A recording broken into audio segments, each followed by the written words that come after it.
when I talk to people about doing the future authoring program, they often put it off. And it's not surprising because it's hard. But it's more than that. They think, well, I don't know how to write. I'm going to do a bad job. I don't really like assignments. I'm going to have to do it perfectly. I need to wait till I have enough time. And like one of those is enough to stop you cold, and all 5 of them, you're just done. And so I tell people, do it haphazardly, a tiny bit at a time, and badly. Because you can do that. I tell my students when they're doing their thesis, master's thesis, write a really bad first draft. And then we have a little conversation about that because they don't think I mean that. Because it sounds like a cliche in some sense. It's not a cliche. It's not a cliche at all. It means you're a terrible writer. But if someone put a gun to your head and said, you have to have your 100-page thesis done by next Monday or I'll shoot you, but I don't care how terrible it is, you would sit down and write it. And the thing is, then you have it, right? Then you have something, and then you can fix it. You can iterate and fix it. That bad first draft, that's the most valuable thing, and so that's what you need. You need a bad first draft of yourself. And there's an idea that Jung developed about the trickster and the jester, the comedian, right? That the trickster is the precursor to the savior. That's one of the things I learned from Jung that was just, it's so unlikely. You'd never think that. It's so amazing that that might be the case, but the satirical and the ironic and the troublemaker, the comedian, the fool is the precursor to the savior. Why? Because you're a fool when you start something new. And so if you're not willing to be a fool, then you'll never start anything new, and if you never start anything new, then you won't develop. And so the willingness to be a fool is the precursor to transformation. And that's the same as humility. And so if you're going to write your destiny, you can do a bad first job. You're going to get smarter as you move forward. That's the thing, is that, so something beckons to you. That's what happens here. Maybe the star that Geppetto wished on was the wrong damn star, but at least it was a star, right? At least it was in the sky. At least it moved him forward. And so you say in your life, well, something grips you and fills you with interest. And you think, well, should I do that? And the answer is, if not that, then something. What if it's a mistake? It's a mistake. Rest assured. What do you know? You're going to stumble around, right? And what's going to happen is this. You're going to not stay in stasis. You're not going to wander around in circles. And I see people like that. They said, well, I never knew what to do, and now I'm 40. It's like, that's not so good. That's not so good. And you might say, well, and there is a literature, too, that suggests that people are a lot more unhappy when they look back on their lives about the things they didn't do than they are about the mistakes they made while they were doing things. And so that's really worth thinking about, too, because there's redemptive mistakes. And a redemptive mistake would be a mistake that you make when you go out and try to do something. You know, you think, okay, I'm going to try to do this. When you're not good at it, you make a bunch of mistakes. It's like, what's the consequence if you pay attention? Is you're not quite so stupid anymore. That's the thing, is you've been informed by the results of your errors. And so what happens is you follow the beacon, you follow the light. And you're blind, so you don't know where the light is. It's dimly apprehended only, and you're afraid to follow it. But you decide to take some stumbling steps towards it. And as you take stumbling steps towards it, you become illuminated and enlightened and informed because of the nature of your experience, because you're pushing yourself beyond where you are, and you're going into the country that you have not yet been in, and you learn something. And so what happens then is the star moves. You move 10 feet towards it, and you think, no, that's not right. I didn't get it right. It isn't there. It's actually there. And so then you see it somewhere else, and you shift yourself slightly, and you move forward. And that's what happens, is that you continue as you change. The thing that guides you forward moves, right? It's like God in the desert in Egypt. The pillar of light that you're following, it's moving. It's not a permanent thing. You move towards it, it moves away. It guides you forward. And so you say, well, is what I'm aiming at paradise itself? And the answer to that is no, because what do you know? You couldn't see paradise if it was right in front of you, but you might get a glimmer of it. And so you move towards it, and you grow. And then the next time you open your eyes, you see a little bit more clearly. And that's what happens, is that just happens over and over, right? It keeps moving. And so you move like this. But the thing that's so cool is that all those zigs and zags, you say, and each of those zags and zigs is a catastrophe. I hit a wall, my God, and then I had to die a little bit, and I barely got back up. It's a phoenix transformation at each turn, and it's painful. But the thing is that even though you've traveled 20 miles, let's say, on that road, and you've only moved 3 miles forward, you've moved 3 miles forward instead of falling backwards, because that's the thing too, is that if you stand still, you fall backwards. You cannot stand still, because the world moves away from you if you stand still. And there's no stasis, there's only backwards. And so if you're not moving forwards, then you're moving backwards. And that's more of the underlying truth of the Matthew principle. To those who have everything, more will be given. From those who have nothing, everything will be taken. It's a warning. Do not stay in one place. Well, as you zig and zag, maybe the cataclysm of each transformation starts to lessen. There's not so much of you that has to die with every mistake.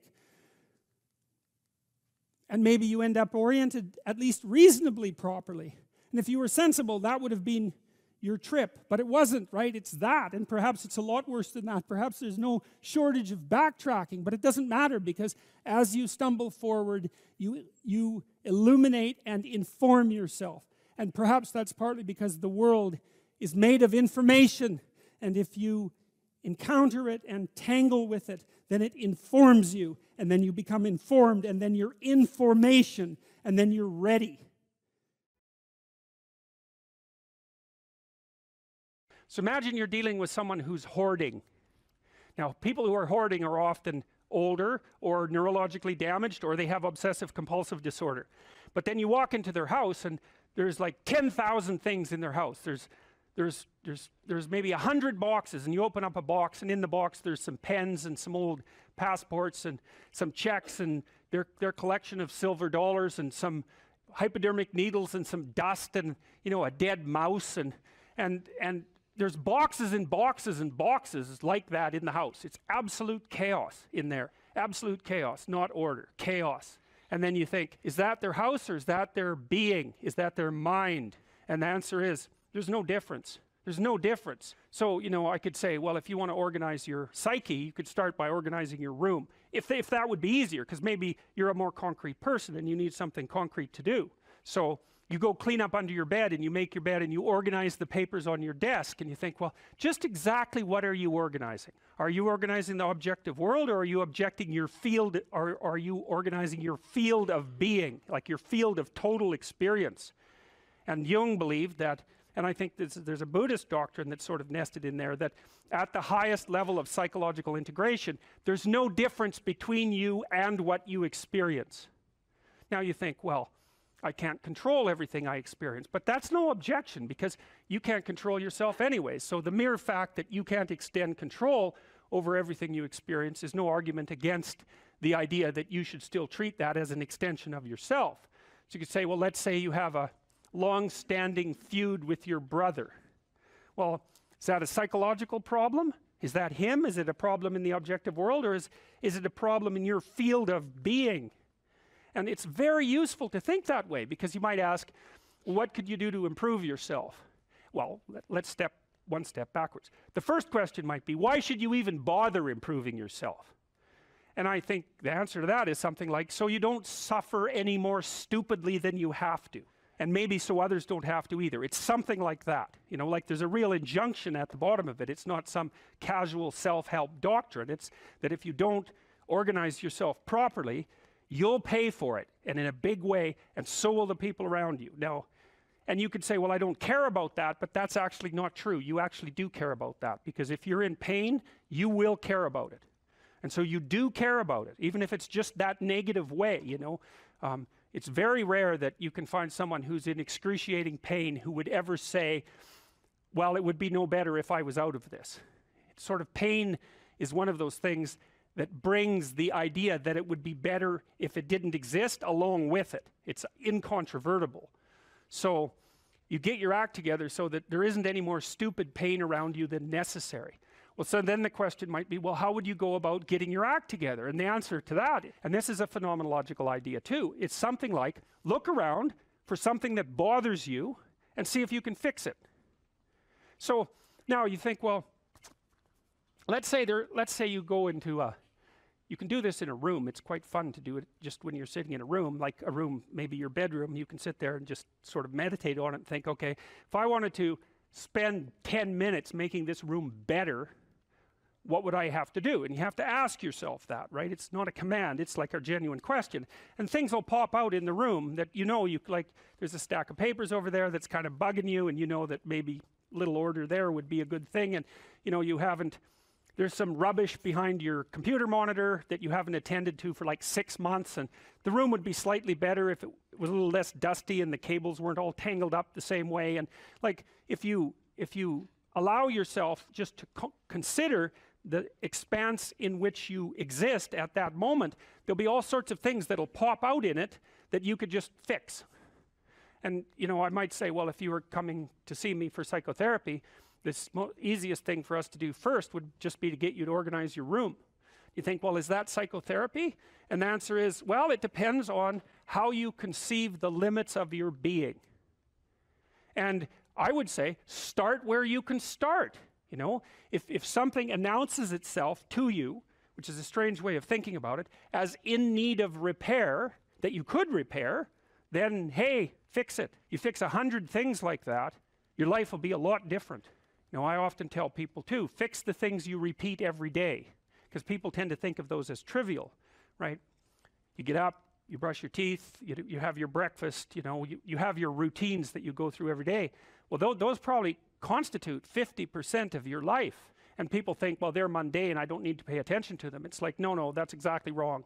The things you do every day, those are the most important things you do. Hands down. All you have to do is do the arithmetic. You figure it out right away. So 100 adjustments to your broader domain of being, and there's a lot less rubbish around, and a lot fewer traps for you to step into. And so that's in keeping with Jung's idea about erasing once you've got your mind and your emotions together, and once you're acting that out, then you can extend what you're willing to consider yourself and start fixing up the things that are part of your broader extent. Now, sometimes you don't know how to do that. So you might say, imagine you're walking down Bloor Street and there's this guy who's like alcoholic and schizophrenic and has been on the streets for 10 years. He sort of stumbles towards you and, incoherently mutters something. That's a problem. And it would be good if you could fix it, but you haven't got a clue about how to fix that. You just walk around that and go find something that you could fix, because if you muck about in that, not only is it unlikely that you'll help that person, it's very likely that you'll get hurt yourself. So, just because while you're experiencing things announce themselves as in need of repair, doesn't mean that it's you right then and there that should repair them. You have to have some humility. You don't walk up to a helicopter that isn't working and just start tinkering away with it.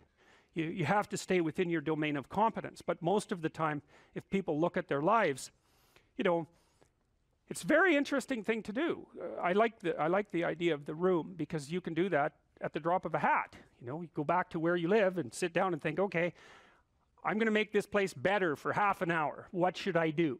And you have to ask, and things will just pop up like mad. And it's partly because your mind is a very strange thing. As soon as you give it a name, a genuine aim, it'll reconfigure the world in keeping with that aim. That's actually how you see to begin with. And so if you set it a task, especially, you have to be genuine about it, which is why you have to bring your thoughts and emotions together, and then you have to get them in your body so you're acting consistently. You have to be genuine about the aim, but once you aim, the world will reconfigure itself around that aim, which is very strange. And it's technically true. The best example of that, you have all seen this video where you watch the basketballs being tossed back and forth between members of the white team versus the black team, and while you're doing that, a gorilla walks up into the middle of the video and you don't see it. It's like, if you thought about that experiment for about 5 years, that would be about the right amount of time to spend thinking about it, because what it shows you is that you see what you aim at, and that man, if you can get one thing through your head as a consequence of even being in university, that would be a good one. You see what you aim at. And so because one inference you might draw from that is, be careful what you aim at, right? What you aim at determines the way the world manifests itself to you. And so if the world is manifesting itself in a very negative way, one thing to ask is, are you aiming at the right thing? Now, I'm not trying to reduce everybody's problems to an improper aim. People get cut off at the knees for all sorts of reasons. They get sick, they have accidents. There's a random element to being, that's for sure. And so you don't want to take anything, even that particular phrase, too far. You want to bind it with the fact that random things do happen to people, but it's still a great thing to ask. Okay, so Rogers was a phenomenologist, and he was interested in, he didn't start his philosophy from the perspective of subject versus object, or from the idea of psyche, like sort of inside you, your mind with its layers. That's not how he looked at it. And so let's go through, well, I'll introduce you to Rogers. I think and then we'll talk about it more next time. I'm going to start, though, with something that I learned from him that I think was of crucial importance. And so we'll set the stage for the further discussion with this. And I'm going to read it to you. Assuming a minimal mutual willingness to be in contact and to receive communications, we may say that the greater the communicated congruence of experience, awareness, and behavior on the part of one individual, the more the ensuing relationship will involve a tendency towards reciprocal communication with the same qualities, mutually accurate understanding of the communications, improved psychological adjustment and functioning in both parties, and mutual satisfaction in the relationship. It's quite a mouthful. What does it mean? Assuming a minimal mutual willingness to be in contact and to receive communications. Okay, we're having a conversation.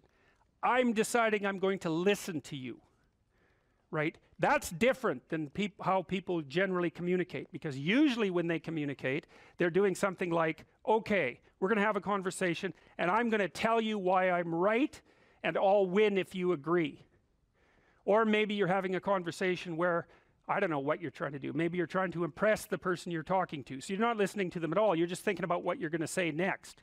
Okay, so that's not this. This is, you might have something to tell me.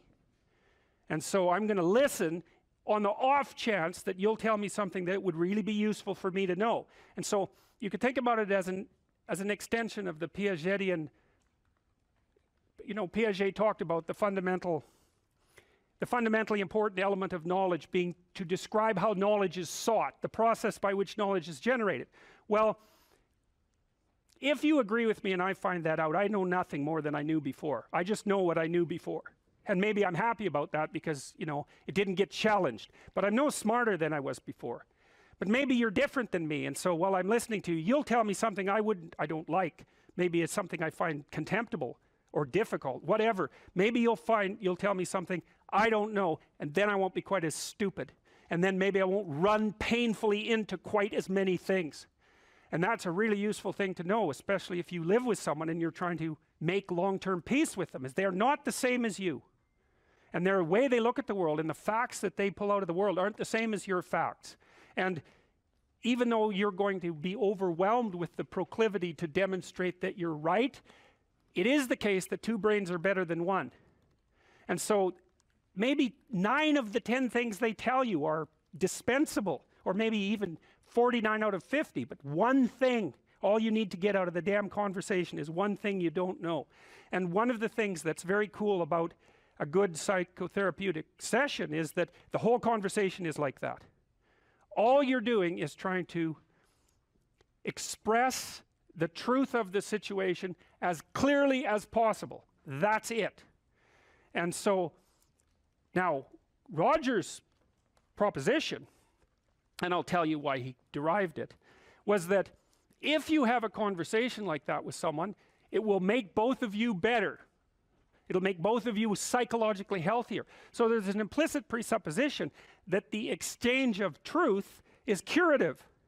Well, that's a very cool idea. I mean, it's a very deep idea. I think it's the most profound idea it's the idea upon which Western civilization, although not only Western civilization, is actually predicated.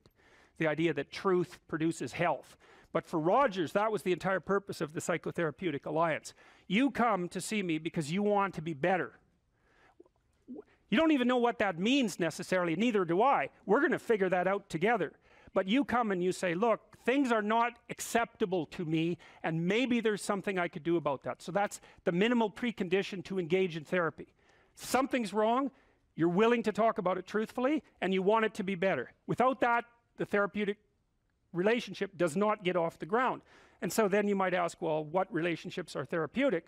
And the answer to that would be, if you have a real relationship, it's therapeutic. If it isn't, what you have is not a relationship. God only knows what you have. You're a slave, they're a tyrant, you know, you're both butting heads with one another. It's a primate dominance hierarchy dispute. Oh, I don't know, you're like two cats in a barrel, or two people with their hands around each other's throats. But what you have is not a relationship. So, all right. We may say that the greater the communicated congruence of experience, awareness, and behavior on the part of one individual, that's a reference to the same idea that I was describing with regards to Jung. So let's say you come and talk to me and you want things to go well. Well, I'm going to have to more or less be one thing, because if I'm all over the place, you can't trust any continuity in what I say. There's no reason for you to believe that I'm capable of actually telling you, I'm capable of expressing anything that's true. So the truth is something that emerges as a consequence of getting yourself lined up and beating all the, what would you call, all the impurities out of your soul. Look, let's say you're socially anxious. Okay, so what happens when you're socially anxious? You go to a party, your heart's beating. Why? The party is a monster. Why? Because it's judging you. And it's judging you, it's putting you low down the dominance hierarchy, because that's what a negative judgment is. And that interferes with your sexual success. And that means that you're being harshly evaluated by nature itself. Right? So you are confronting the dragon of chaos when you go into the social situation. And so what do? You're like this, right? You hunch over, and that's low dominance. I'm no threat. It's like, well, that's not going to get you very far, you know. But that's a logical thing to do in the face of a tyrant. So I'm no threat. You know, you look at the king and you're dead. I'm no threat. I'm hunched over. And then what's happening internally? What are people thinking about me? What are people thinking about me? Am I looking stupid? Am I looking foolish? Geez, I'm awkward. I hate being here. Man, I'm sweating too much. It's all internalized, right? It's all self-focused. The eye isn't working. What do you tell people? Don't stop thinking about yourself, because you can't. It's like, don't think of a white elephant. White elephant, white elephant, white elephant. You can't tell someone to stop thinking about something because they get caught in a loop. What you do with socially anxious people is you say, look at other people. Look at them, right? Why? Because if you look at them, you can tell what they're thinking.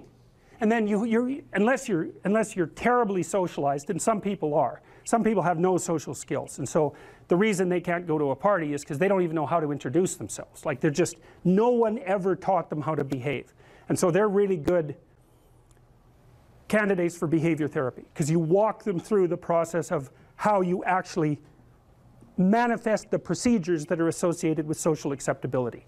But most people aren't like that. They have the ability. So if they're really introverted and high in neuroticism, they can usually talk quite well to someone one-on-one. Why? Because they look at them. Well, if I look at you, it's another thing to do if you're ever speaking to a group of people. Never speak to the group of people. That doesn't exist. You talk to individuals, and then they reflect for you the entire group, because they're all entrained. So you look at one person, they broadcast to you what everyone's thinking, and you know how to talk to one person. So it's easy. So as soon as you focus on the person, not you, you push your attention outward, use your eye, you push your attention outward, and you start watching. Well, then all your automatic mechanisms kick in, and you stop being awkward. Because if we're talking, and I'm looking here, I don't know what you're going to do next, and I'm going to put disjunctions into they're like bad chords in the melody of our of our conversation. And the reason is I'm not paying attention. So that's why the I is the thing at the top of the pyramid. It's like the thing that enables you to win the set of all possible dominance hierarchies is the I. Pay attention. Pay attention. That's the critical issue. That's why the Egyptians worshipped Horus. That's why Horus was the thing that rescued Osiris from the depths. It's the capacity to pay attention. What do you pay attention to most? What your right hemisphere signals as anomalous. It attracts your attention. It's like, this isn't going quite right. I'm not looking at that. Wrong. That's what you look at. That's what you look at. What's not going right. Because that's, see, that's the terrible monster that might eat you, but it's also the place you get all the information. So that's why it's useful to have discussions with your enemies, because they will tell you things you do not know. And that's such a great thing, because if you don't know them, well, you're not very smart, are you? You know, there may be a time when you go somewhere that's the thing you need to know. And maybe your enemy will tell you why you're such a fool, you know, and a bunch of other things that aren't true too. But even one thing that's accurate, it's like, yeah, thanks very much, man, maybe I'll do some work on that, and I won't have to carry that forward. So, and then that's part of the reason, again, why the terrible predator, it's always the terrible predator that has the gold. It's like, it's the person who delivers the message you do not want to hear. So it's rough, but it doesn't matter, life is rough. This old client of mine, he was about 85 when he came to see me, and he was a financier and a kind of a mathematical genius. He made these little pendants out of a mathematical symbol for the most beautiful mathematical equation that was ever written. He made them out of gold, and he would hand those out. And he had studied psychology as a young man, and he introduced me to this concept that I didn't know about, called the Pareto distribution, which, see, I'd been taught as a psychologist that most human characteristics were normally distributed, right? So most people were average and some people were extreme. That's a Pareto, or a normal distribution. Intelligence is like that, and height, there's more people of average height than very tall or very short, and weight is like that, and lots of things are normally distributed, and psychologists tend to assume that everything is, but it isn't. Creative products are distributed in a Pareto distribution, and that's a whole different thing, and it's really important to know this. It's another fundamental fact, the knowledge of which can sort of transform the way you conceptualize, let's say, the political landscape. So here's an example of the Pareto distribution. You know, there's a rule of thumb that if you run a company that 20% of your employees do 80% of the work, or that 20% of your customers are responsible for 80% of your sales, or that 20% of them are responsible for 80% of the customer service calls. Same thing. But that's not exactly the rule. The rule is worse than that. The rule is, in a given domain, the square root of the number of people operating in that domain do half the productive work. So you think, well, you have 10 employees, 3 of them do half the work. It's like, yeah, okay. What if you have 100 employees? Then 10 of them do half the work. What if you have 1,000 employees? Well, then it's 30. And if it's 10,000 employees, then it's 100. And this actually turns out to be a rather ironclad rule. It applies across very, very many situations. It applies, for example, to the mass of stars and the size of cities. So you can see how universal it is as a law. And it's something like those that have more get more, and those that have less get less. That's the Matthew principle, right? To those who have everything, more will be given. From those who have nothing, everything will be taken away. And the economists sometimes call that the Matthew principle. And so what that lays out is a world that's rife with inequality. So, you know, you hear this idea that I think it's the 85 richest people in the world have more money than the bottom 2 billion. That's a Pareto distribution phenomena. And you might say, to hell with capitalism for producing that. It's like, sorry, you got your diagnosis wrong. It's a natural law. It's no matter what society you study, you get a Pareto distribution of wealth. You get a Pareto distribution of number of records recorded. You get a Pareto distribution of number of songs written or goals scored. Like any creative product has that characteristic. And it's partly because as you start to become successful, let's say, people offer you more and more opportunities. And as you start to fail, people move away from you and you plummet. And so, okay, so that's rough. So what it means is that there is always a landscape of inequality. And I'm not saying that we shouldn't do anything about it, although I am saying that we don't know what to do about it. That's the thing, you know, because you can modify the Pareto distribution of wealth, let's say, but if you but we don't know how to do it without maybe disrupting the system so completely that it collapses, which is what happened in the Soviet Union, for example, and in Maoist China. They were trying, at least in principle, to adjust inequality. But the cure was far worse than the disease. And the truth of the matter is, we actually don't know technically how much inequality there has to be to generate wealth. We can guess, and you could say, well, there should be less, and you might say, well, there should be more. If you're left-wing, you'd say less, and if you're right-wing, you'd say, well, we'll just let the inequality flourish.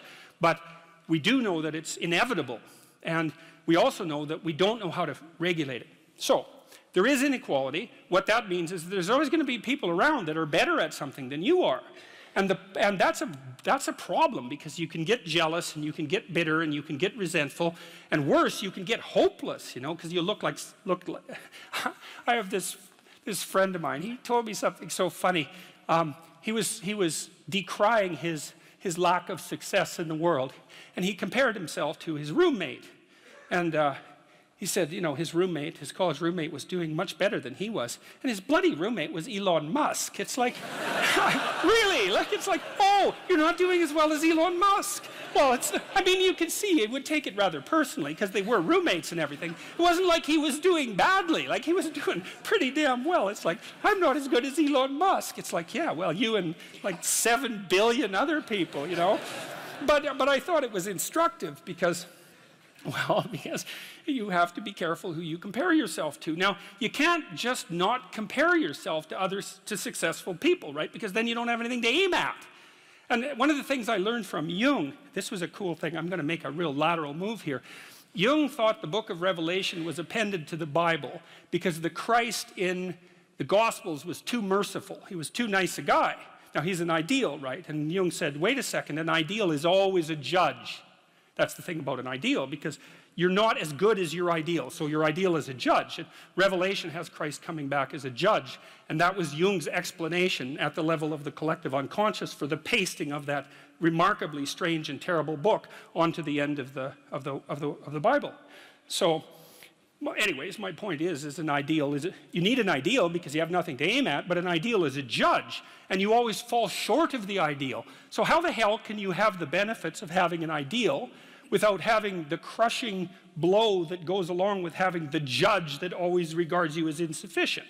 So I was trying to work that out in the chapter, and this is something I've had to work out a lot as a clinical psychologist. It's like, well, let's say you need a goal, but we don't want to let your distance from the goal crush you. So you got to set up a goal, and then you got to break the goal down into parts so that you can move towards it, and you have a fairly high likelihood of doing it. So that's a bit of practical, I wouldn't say advice, it's because it's better than advice. It's some practical knowledge about how to go about achieving an aim. Set a high aim, but differentiate it down so you know what the next step is, and then make the next step difficult enough so you have to push yourself past where you are, but also provide yourself with a reasonable probability of success. It's also what you do with children, right? You want to push them because they need to grow up and be more than they are, right? But you don't want to crush them with constant failure. So what you do is aim high and make the goal difficult but proximal. So anyways, so that's one way of looking at it. But then the next thing is, you know, I've had clients, many clients in their 30s, who are trying to, this is more true with women, I would say. A lot of women who are very high achieving and who established their career goals at 30 and then want to differentiate out their life. They want to have a husband, they want to have a family, they're trying to figure out how to do that. And one of the things I've noticed that around 30, you really have to stop comparing yourself in some ways to other people. And the reason for that is that the particularities of your life are so idiosyncratic that there isn't anyone really all that much like you, you know, because the details of your life happen to matter. And so maybe you compare yourself to some rock star or something like that, and you know, the person's rich and famous and glamorous and all that, but you know, they're alcoholic and they use too much cocaine and they've had 3 divorces, and it's like, how the hell do you make sense out of that? Is that someone that you should judge yourself harshly against or not? The answer is you don't know, because you don't know all the details of their lives. And who do you know that you can compare yourself to? That's easy. You. Yesterday. So here's a good goal. It's something like, well, aim high. And I really mean that. It's like, and we'll talk about that a little bit too. Aim high, but use as your control yourself. It's like, so your goal is to make today some tiny increment better than yesterday. And you can use better, you can define better yourself. This doesn't have to be some imposition of external morality. You know where you're weak and insufficient, where you could improve. You think, okay, well, this is what I'm like yesterday. If I did this little thing, things would be just an increment better. And, well, that's a great thing, because you get the ball rolling, and incremental improvement is unstoppable. You can actually implement it, and it starts to generate Pareto distribution-like consequences. It starts to compound. And I've seen that happen in people's lives over and over. Well, people write me all the time and tell me that they're doing that, but I've seen that happen in people's lives continually. They make a goal that, the goal should be, how could I conceive of my life so that if I had that life, it would clearly be worth living, so I wouldn't have to be bitter, resentful, deceitful, arrogant, and vengeful. Like, that's sort of the bottom line, right? Because that's what endless failure does to you. It's not good. And that's what life without purpose and a goal does to you as well, because life is very hard. So you think, okay, well, I need to adopt a mode of being that would justify my suffering. And you can ask yourself that question. What would make this worthwhile? I quote Nietzsche, I think, in that chapter. He said, "He who has a why can bear almost any how." That's a lovely line, man. I mean, it's a lovely line. And it's really worth thinking about. So you think, well, how do I manage all this misery and suffering and futility? It's like, well, I need to figure out what I would have to do in order to make that clearly worthwhile. And so then you have your goal, and then you think, well, I need to move towards that incrementally, because I'm kind of useless and can only do so much, and maybe not even that. But all I have to do is be a little bit better than my miserable self yesterday. And that'll propel you forward very rapidly. And you can succeed at it, which is also really lovely, because why not set yourself up for success, because otherwise you'll droop around like a number 10 lobster, and, that's just not good. You get all pinchy when that happens, and it's not a good thing. It's like, you don't need to have all these things, but you better have most of them. Family, friends, career, educational goals, plans for, time outside of work, attention to your mental and physical health, etc. That's what life is about. And if you don't have any of those things, well, then all you've got left is misery and suffering. So that's a bad deal for you. So once you set up that goal structure, let's say, and that's really in many ways that's what you should be doing at university. That's exactly what you should be doing, is trying to figure out who it is that you're trying to be. Right? And you aim at that, and then you use everything you learn as a means of building that person that you want to be. And I really mean want to be. I don't mean should be, even those things are going to overlap.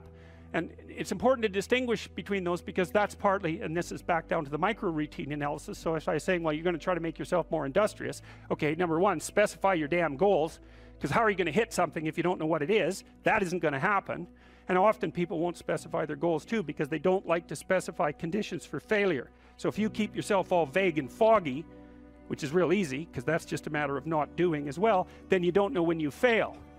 And people might say, well, I really don't want to know when I fail, because that's painful. So I'll keep myself blind about when I fail. That's fine, except you'll fail all the time then. You just won't know it until you've failed so badly that you're done. And that can easily happen by the time you're 40. So I would recommend that you don't let that happen. So that's willful blindness, right? You could have known, but you chose not to. Okay, so once you get your goal structure set up, you think, okay, if I could have this life, looks like that might be worth living, despite the fact that it's going to be, anxiety provoking and threatening, and there's going to be some suffering and loss involved and all of that. Obviously, the goal is to have a vision for your life such that, all things considered, that justifies your effort.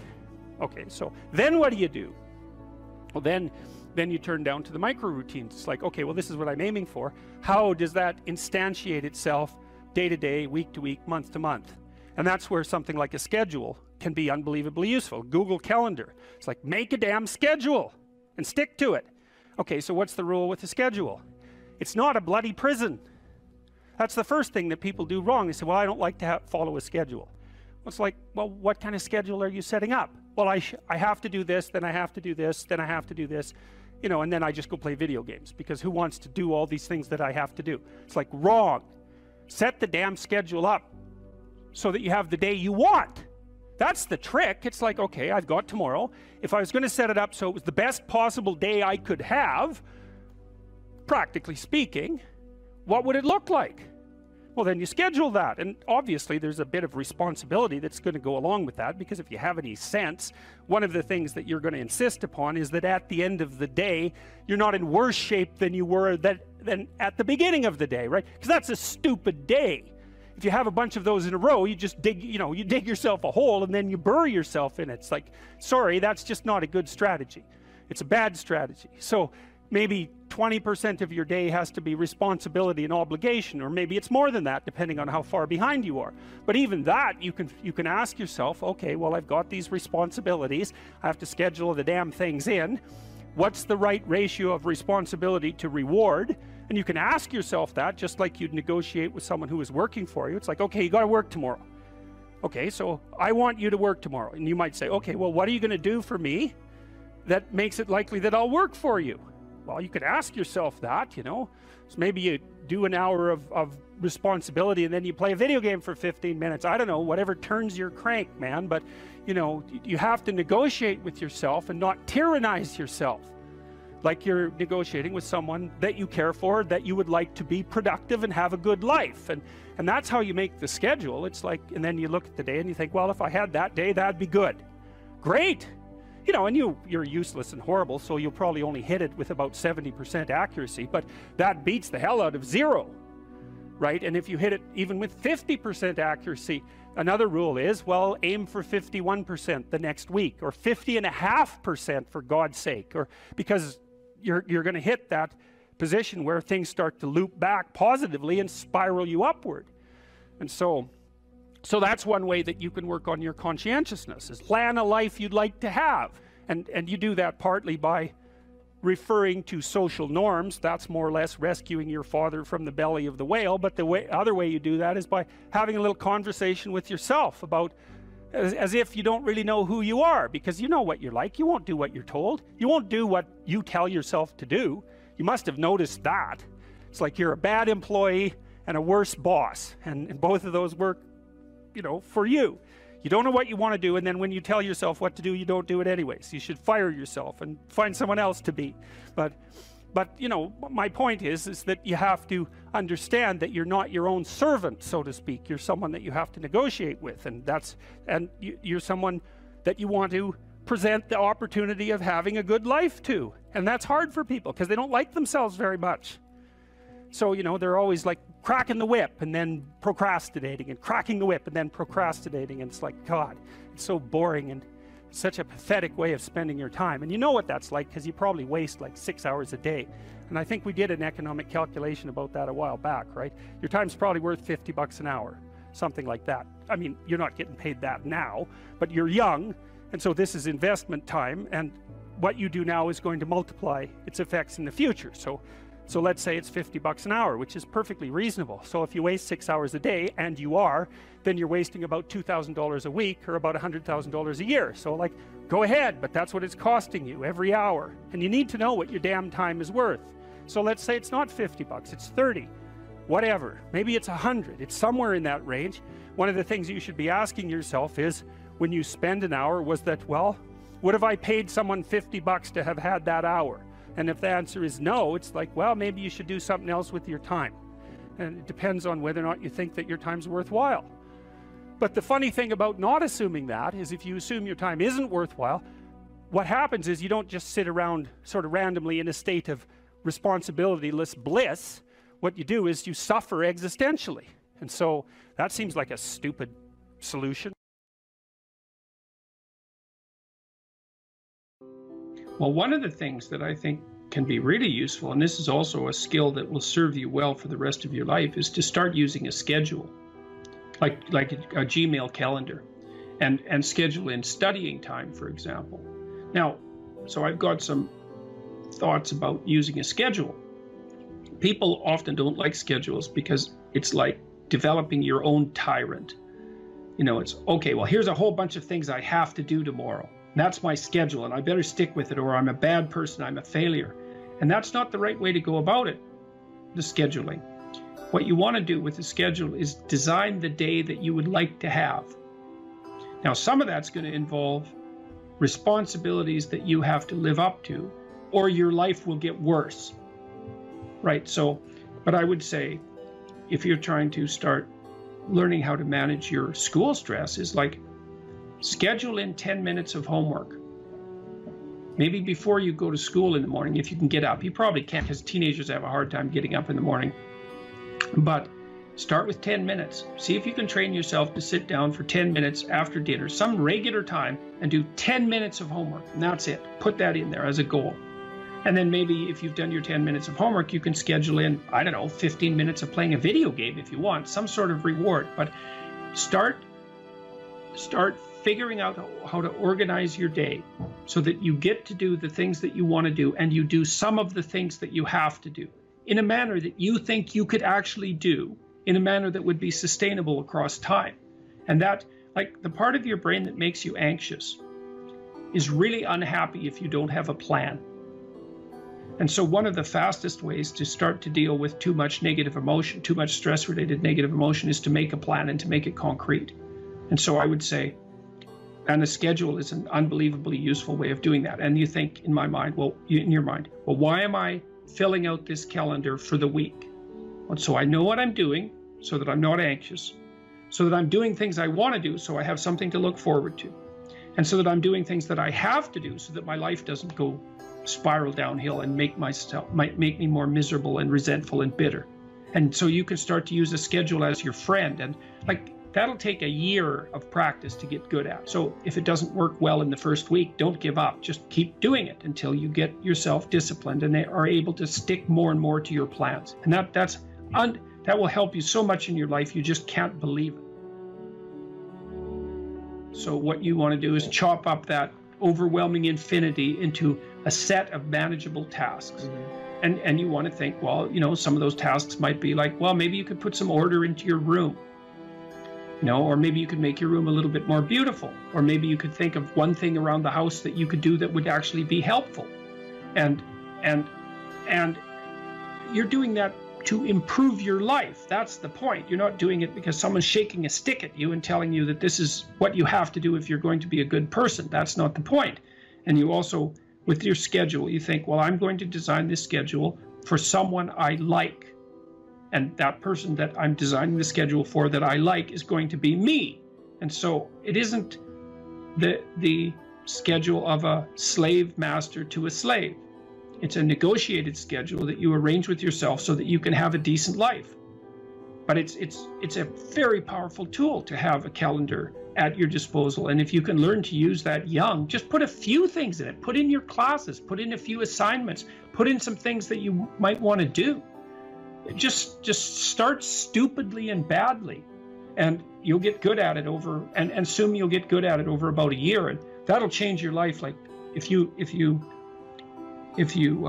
learn to listen to people, if you decide that you're not going to say things that you know to be untrue, and if you learn how to schedule your time, your life will change for the better so much that you won't believe it, and that will keep happening more and more and more and more as you get older. So it's a great thing to start practicing if you could start practicing that when you're a teenager, and you get that under control by the time you're 18, you'll be absolutely deadly. You'll be so far ahead of other people who don't do any of that you won't believe it, and that'll just continue to accrue benefits as a consequence.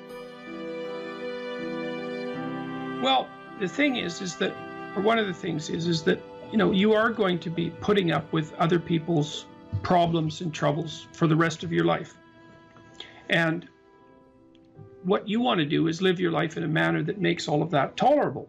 And so I would say, with the scheduling and with the attempt to speak honestly, and with the development of goals that are valuable to you, you're going to be occupied enough with your own life and see enough of the quality of that life so that you'll be able to tolerate a fair bit of noise and stress coming at you from other directions.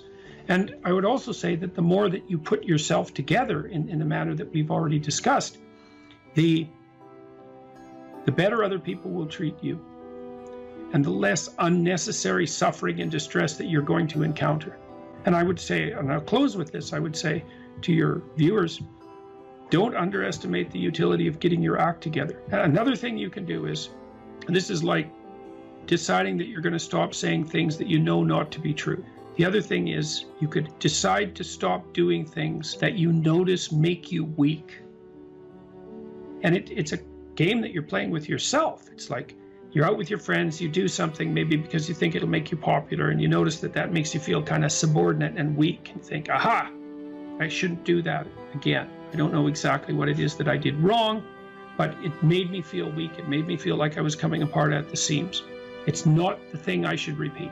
So you try to do things that make you stronger. You try to say things that make your speech more true and accurate. You try to aim at things that you think are worth attaining, and you get yourself disciplined and in order, and that will do. There's nothing else you can do in your life that will be of more benefit to you and to other people simultaneously. And if you could start that when you're a kid, man, I tell you, you'll be so far ahead. You'll be so far ahead by the time you're 18 or 19 that it'll be like you're in a different universe.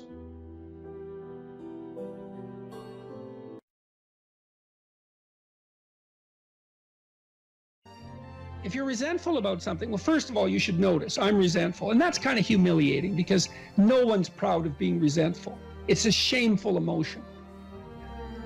Well, so then why are you resentful? Well, there's only two reasons as far as I've been able to tell. One is that you're allowing yourself to be taken advantage of, or you're being taken advantage of. Sometimes you're not allowing yourself. Sometimes you're a child being abused by their uncle.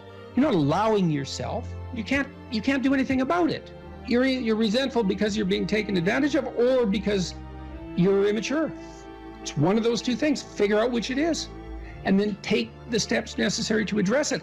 Living a life without resentment is a great goal. People are often resentful if they see that responsibility has been abdicated. Why isn't that person doing their job? It's like, well, hey man, step in at your workplace, in your family.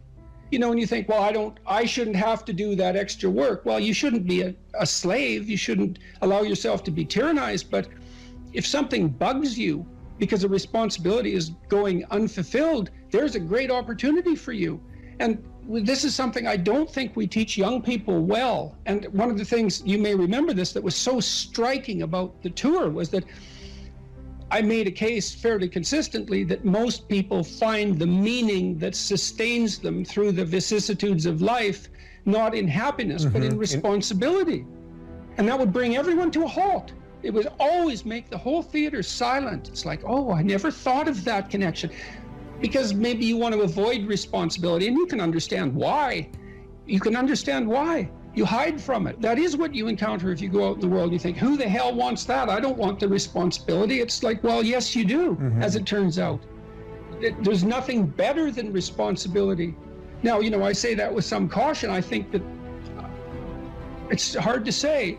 The responsibility, I've been overwhelmed by my apparent responsibility, but I think it's also kept me alive. And I mean that literally.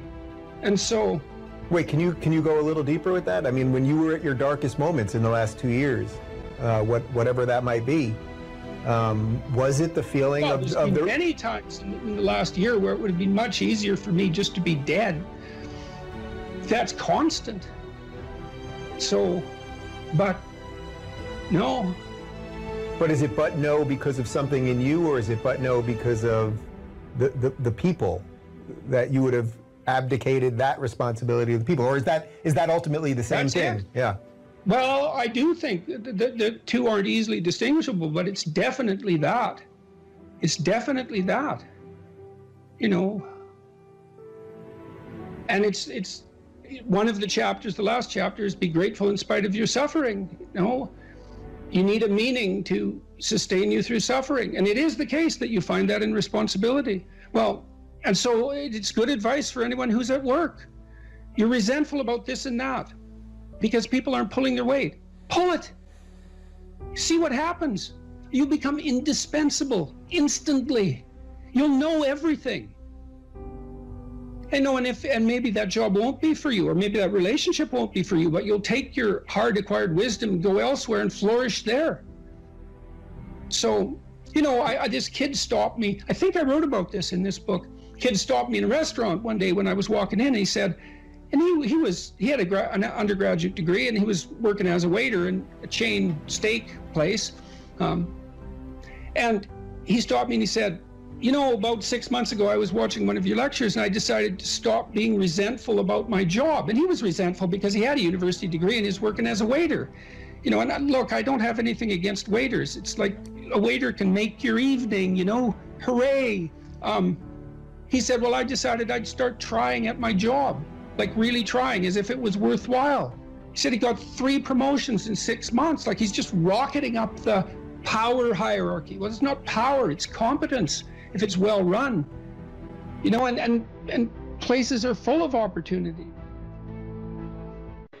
There's always people out there who are doing far better than you on pretty much anything you want to imagine. And if all you're doing is seeing yourself in their reflected light, let's say, then it's going to be pretty damn dismal. But it's not a good comparison because, well, first of all, there's danger in just comparing yourself to others, period, because they're not you. And God only knows what struggles they had to undertake to get to where they were, or what burdens they're currently carrying that you're not aware of. But you can certainly contrast yourself with yourself. And that's a lot better.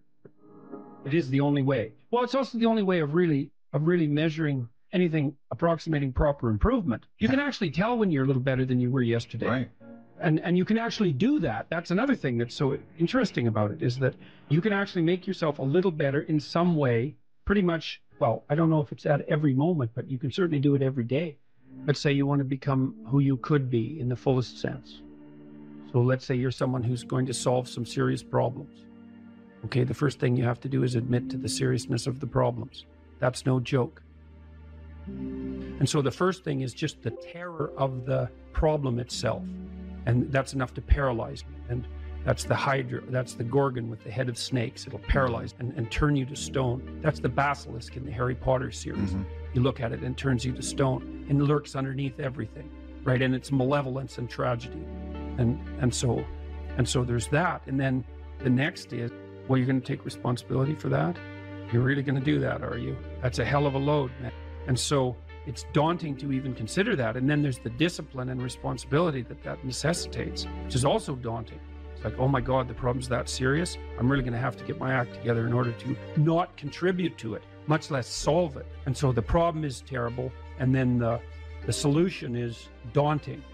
But the upside of that is like, well, there isn't anything better to have than a problem that's worth solving, like that's really worth solving. Right. And so the more of that you take on, the more you have a reason to get out of bed in the morning, no matter what. Like, I'm getting up, I'm trudging forward. Doesn't matter what I'm suffering from. I've got things that need to be done. They're necessary. And that gives you that sense of purpose that is the antidote to bitterness. Okay, well, let's say you want your life to be meaningful. It's like, okay, then what you do matters. It actually matters. Or how starting to clean up the room changed their life. That's quite fun because it's something I always tell people to do instead of going out and protesting. Jesus, I just can't stand Cleaning up that. the room? Yeah. Meaning? Well, my sense is that if you want to change the world, you start from yourself and work outward because you build your competence that way. It's like, I don't know how you can go out and protest the structure of the entire economic system if you can't keep your room organized. Well, I made a video call, which was called Message to Millennials, where it was called How to Change the World Properly. A bit of it on the pretentious side, I suppose, but I was trying to produce something that was a counterposition to this idea that what you should do is go out and fix up other people. You know, that's just not right. And there's a New Testament line about that, something about, you know, not worrying too much about the log in your neighbor's eye, or about the speck in your neighbor's eye when you have a log in your eye. What would the world be like if people stopped avoiding the things they knew they should do? You know, because the question is, how much are we contributing to the fact that life is an existential catastrophe and a tragedy? How much is our own corruption contributing to that? That's a really worthwhile question. The things you leave undone because you're angry, you're resentful, you're lazy, you have inertia. Well, you consult your conscience and it says, well, you know, that place over there could use a little work. It's the same as working on yourself, and so you clean that up because you can. And then things are a little clearer around you. And you're a little better off because you've practiced a bit and And so you're a little stronger, and then something else manifests itself and says, well, maybe you could like take a crack at fixing me up too. So you decide to do that, and then that gets a little bit more pristine, you know, and soon, and it's humble because you're not exceeding your domain of competence. You know, it's like, don't be fixing up the economy, 18-year-olds. You don't know anything about the economy. It's a massive, complex machine beyond anyone's understanding, and you mess with it at your peril. So, and can you even clean up your own room? No. Well, you should think about that. You should think about that. If you pursue the things in your life that are meaningful, once you've oriented yourself, and that means accepting the challenges that come along with that, because one of the things that you'll find, you even find this in music, if you know a piece of music completely, then you tend not to want to listen to it anymore. There still has to be some challenge in it. You still have to track it, and sometimes music is so complex you just can't. It just sounds like noise. Modern music is often like that because it's so, well, it tends towards the chaotic, and so I find it difficult to listen to because I can't get a handle on it. But then, you know, so it's too challenging, and then there's other music. Pop music is often like this. It's catchy the first 2 times you hear it, and then you never want to hear it again. It's too much, there's too much predictability and not enough chaos. And hopefully you find a piece of music that's somewhere in the middle. You can listen to it 50 or 100 times, and each time you listen to it, there's still some new nuance in it that you didn't expect before. And so, well, you kind of want to set up your life like that, so that, and I think you see that the phenomena of meaning manifests itself at the area, at the locale of optimal challenge. So if the thing, so one of the things, for example, I might say, well, let's say you want to set some goals for yourself. We say, well, they're remarkable goals, but they're too unattainable. You're just going to find it frustrating to pursue them. It's going to be too punishing. And then we might say, well, here's a goal, and you think, well, I could do that, you know, standing on my head. There's no challenge in it. Well, both of those two extremes are going to leave you in a state that isn't characterized by the optimization of engagement and meaning. One is too difficult, it's too punishing, it's the judge and nothing else, and the other is the ultimate and merciful mothers. It's like you win no matter how you play. So then you calibrate it. You say, well, you know, I'm up for a challenge at this level. I wouldn't recommend that, because that's just a bit like people do that. You might want to investigate your character in detail and decide, you know, what's going on at this level of analysis. That's pretty harsh, but you can certainly continually retool yourself at more micro levels, and I think what you do is you pick the level of retooling that optimizes your willingness to be engaged in it. And then what's so interesting about that is that, I think, is that you get the benefits of perfection, so to speak, while still being imperfect. Your actual imperfection has nothing to do with it. What's relevant is the journey that you're undertaking to rectify the imperfection. So instead of aiming to be the entity without flaws, you're aiming to be the entity that continues to realize its flaws and overcome them. Well, that's a game you can play forever. You don't take responsibility for things that you don't accept. You only take responsibility for things that you do accept. You say, well, the world is fundamentally flawed because its fundamental nature is vulnerability, intolerable vulnerability. I'm not going to take any responsibility for that. That's really Cain's attitude in the story of Cain and Abel. He externalizes responsibility for the catastrophe of his life, and therefore he doesn't make the right sacrifices. And so the paradoxical injunction here is, accept responsibility for the catastrophe of your life, and that way you transcend it simultaneously. And there's an unbelievably hopeful message in there, and the message is, you're actually strong enough to do that, you just don't know it. And you won't find out till you do it. You can't find out till you do it. But if you did it, you'd find out that it was true. It's a massive risk. It's the ultimate in risks, right? You have to be willing to lose your life in order to find it. It's like, exactly right. So that picture, when I started to understand that picture, well, every time I look at it, it just blows me away. I can't, it's unbelievably, it's an unbelievably sophisticated set of ideas. But I don't think it's much different, really, than this idea. I mean, Buddha finds his enlightenment under a tree. It's not fluke that that's the case. That's his natural environment. And he's sitting in the lotus here. The lotus opens up. It's this thing that springs up from the depths. And he sits there illuminated the same way. He's got a halo that's the sun that stands for higher consciousness. And he's transcended by accepting the fact that life is suffering. He's transcended the limitations that are part of mortality. You see that symbol there? That swastika, you see it there? It's reversed. The Nazis reversed it.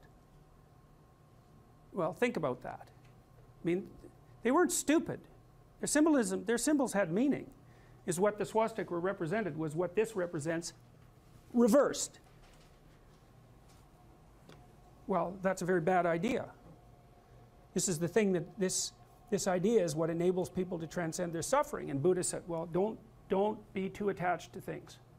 And what does that mean? It doesn't mean deny the world. It might mean deny the world if you're too in love with the material, like with material well-being, let's say, then your pathway to transcendence and meaning might be to abandon that because it's constraining you. It's making you less than you could be. But the fundamental lesson, the more fundamental lesson that's underneath that is don't let what you are stop you from being what you could be. Right. And so then the question is, well, what do you identify with? Do you identify with what you are? Then you're a tyrant. Do you identify with chaos? Because that's the opposite of order, say. Then you're nihilistic. Well, you don't identify with either of those. You know that they're both necessary. You know that you have to live with both of them. But you identify with the capacity to continually transcend what you are. And then you seek out error. That's what humility is. It's like, I'm error-ridden. It's like, so I want to put myself in a situation where I can discover one of my errors, hopefully not in a way that's going to knock me completely out of the game, right? I want to seek out a challenge. I want to find out where my limits are. I want to find out where there's not enough of me yet. And I want to do that in a way that's engaging because, you know, you can wear yourself out fighting dragons, obviously. You can exhaust yourself completely, and that's not helpful. You know, one of the things I learned, for example, when I was coaching lawyers, these were people who had very high-end careers, and so they had an infinite workload. No matter how much they worked, flat out, there was always way more work that they should do. It's a very difficult thing to learn to manage. And so they were exhausting themselves, and I said, well, you know, you have to work less per day. It's like, well, no, that's not happening. I can't do that. And so what I learned over time was, okay, so this is what you have to do. Every 3 months you have to block off 4 days and go have a vacation. And you have to plan that in advance so it's in your calendar so that your secretary doesn't book your time. And then you need that because you have to recuperate enough so that you can work as hard as you're going to work. And of course they were nervous about that. And I said, well, look, we can calibrate this. Let's keep track of your billable hours over the next year and see if they increase or decrease. Because I bet you if you take more time off, you'll actually have more billable hours. You'll actually have your cake and eat it too. You'll get to have a vacation and you'll be more productive. And that inevitably that was what happened. And so that's a matter of calibrating the game properly, right? You want to play a game that you can play today, but also one that you can play next week and next month. We're not talking about, you know, your career this week. We're talking about you having a career that lasts 30 years, that doesn't kill you, that doesn't make you hate yourself or the job, that doesn't make you bitter, that doesn't wear you to a frazzle. So it has to be optimized. And so I think that you can, in fact, decide to take on the load that's optimally meaningful if you want, and then you get to have your cake and eat it too. You're on the pathway to continual incremental improvement. You only have to burn off a feather at a time instead of having the whole bloody thing burst into flames. But it's a constant source of renewal. And there's an idea that to be renewed, you have to drink the water of life, right? That's an old mythological idea. And what's the water? The water of life, chaos is water. Water is chaos. Water is what washes away too much order. And to stay continually, let's say, refreshed by the water of life is to take on exactly the right amount of chaos to make sure that your garden is properly nourished. And I think meaning is actually the marker of that. And as I said, you know that I wouldn't consider myself either naive or particularly optimistic person. I don't think I'm either of those. But this is actually an idea, this is one of the only ideas that I've ever found that I really believe to be rock solid. I actually think that it's true. And it's very optimistic because it says you can use your sense of meaning to calibrate your progress through life.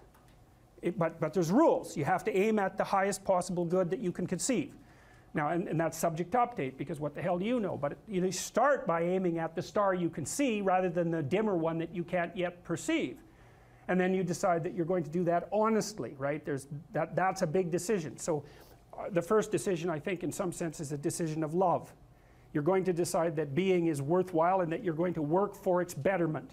And that's a decision that's based on love. And the second decision is based on truth. Having made that decision, you're going to play a straight game. Having made those two decisions, I think that you can allow your sense of meaning to calibrate your pathway. And then what's so interesting is that you hit a state that's as close to paradisal as you're going to hit right away, because being engaged like that, it's better to be engaged in the solution of a complex problem than not to have a problem at all.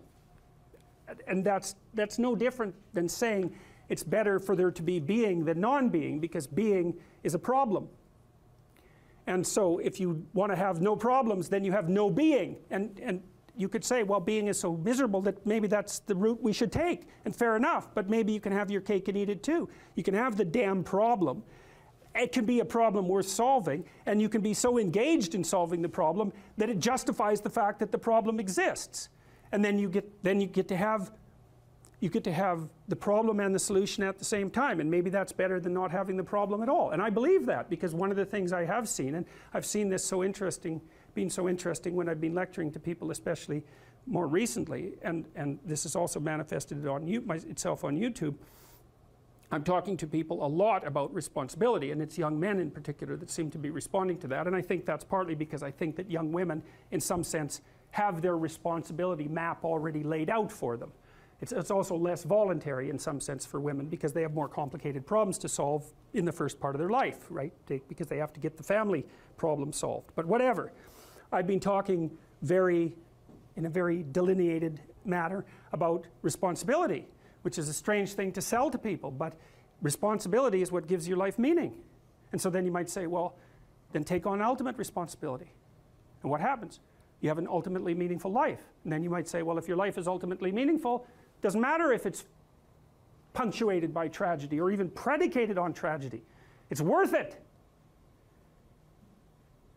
And I think that's true. And everything I've seen indicates to me that's true. Every time I get my clients to take on more responsibility, you know, and it isn't an injunction. You're a bad person, you should take on responsibility. It has nothing to do with that. You can define the damn responsibility. It isn't something that someone else should impose on you. It's not a matter of doing what you should do in some abstract manner.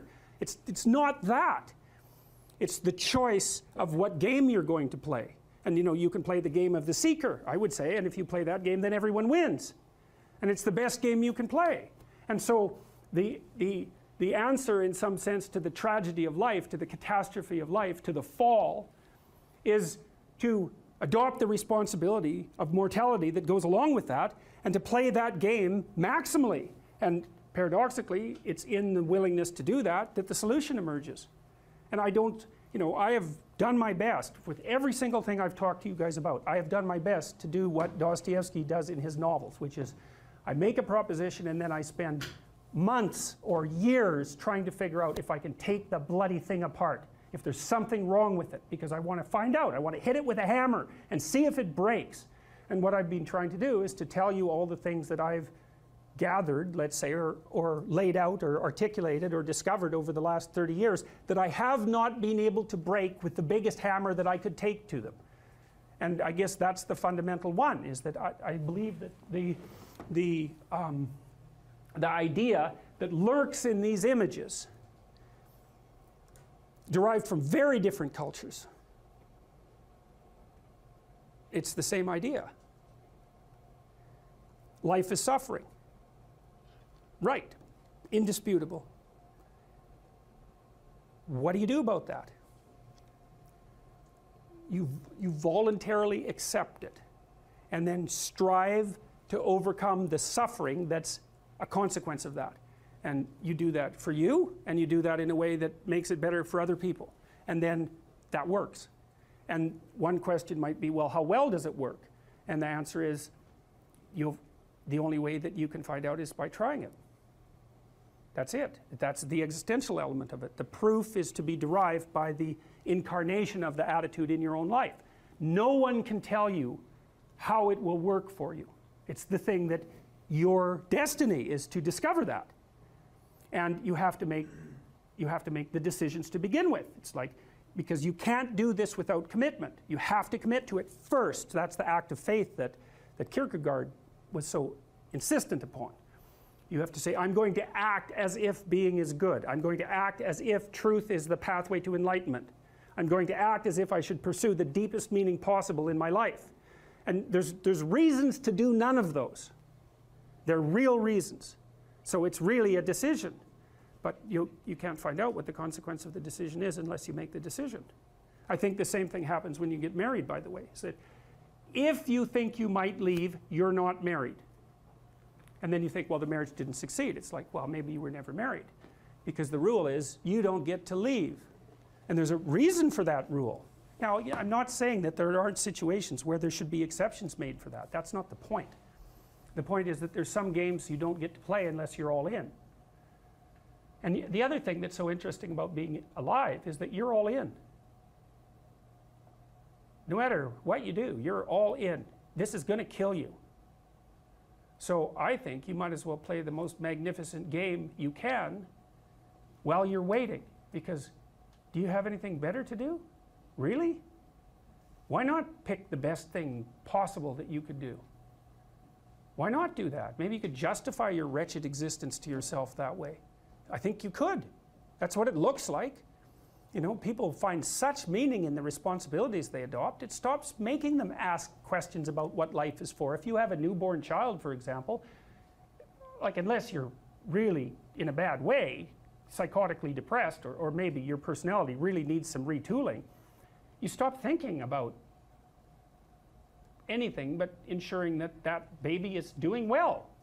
And if someone comes along and asks you an existential question about your commitment to that, the right response is, why are you asking me such stupid questions when this is manifesting itself right in front of your eyes? Like, how blind can you be? That isn't a time for questions about the meaning of life. The answer is right in front of you.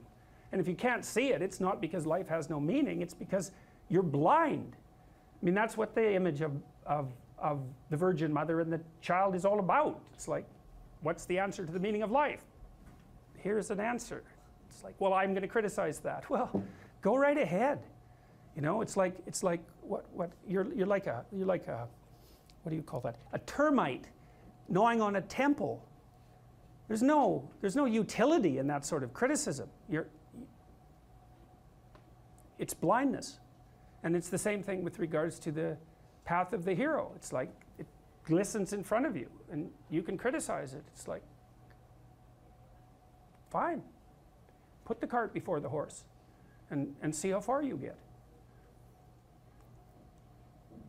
So I thought, to bring full closure to the class, I was trying to solve this terrible puzzle that confronted me and many other people about how it was that human beings got themselves in such a tangle about what they believed.